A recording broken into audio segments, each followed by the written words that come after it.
Hey everyone, welcome to Health Psych with Ms. M. In previous videos, we've touched on emotion regulation and looked at coping with stress. And in this video, we'll take a deeper dive into the concept of emotion regulation.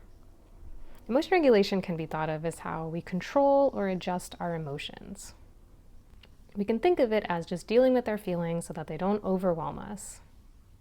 It can start by labeling a feeling, such as saying, I feel angry based on that email that I received, and then that starts the process of being able to express them in a healthy way. Emotion regulation is a broader concept than coping, because coping is typically thought of in the context of stress. But emotion regulation could be not laughing at a joke during a funeral, for example, or amplifying positive emotions by celebrating something happy in our lives. There's one famous model called the process model that looks at different types of emotion regulation strategies based on the time at which they occur. So we can select or modify our situation or our scenario before an emotion fully manifests. So this could look like going outside before we feel like the lid is about to pop off of a pressure cooker.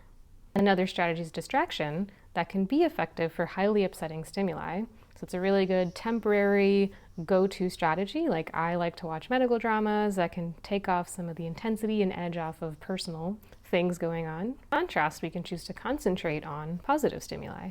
As you've guessed it by now, my favorite strategy would be reappraisal, whether it's cognitive or even in that level of physiological reappraisal.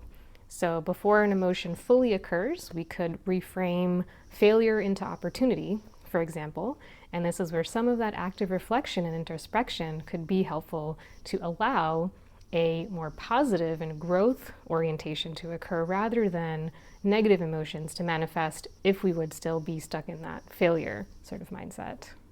Let's say that anger has already manifested towards someone in a position of power. So in this case, suppression might be the right thing to do. But in the long term, you can imagine that that pressure cooker is just going to fill up with a lot more pressure or stress, and we've already talked about how chronic stress is not healthy for us. Once we're out of that situation with this person in a position of power, then we have the ability to express that emotion of anger in a more healthy way. So this connects back to that mindfulness, that mindful breathing to help calm us down, get the parasympathetic nervous system kicking in to make us feel a little bit better and just cooler on the inside. Next to that idea of responding versus reacting. So that knee-jerk reaction might have been to talk back to someone in a position of power, but responding gives us that buffer of mindful awareness that says, let's take a deep breath and then revisit how we want to approach this situation.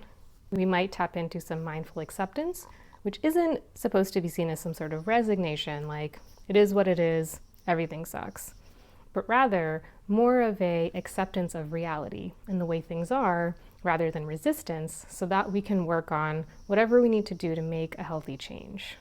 And if the negative emotions are running a little bit too high, this is where we can turn to some of that numbing or avoidance using less healthy behaviors, because let's face it, we probably want a cookie in those situations of anger and upset rather than Brussels sprouts. But the point is that we can come back to a place of healthier coping strategies. Regulation can build up resilience because it empowers us to feel like we can take on our emotions rather than feeling like they fishnet us. I'd love to hear more about your thoughts regarding emotion regulation in the comments, and stay tuned for more similar content.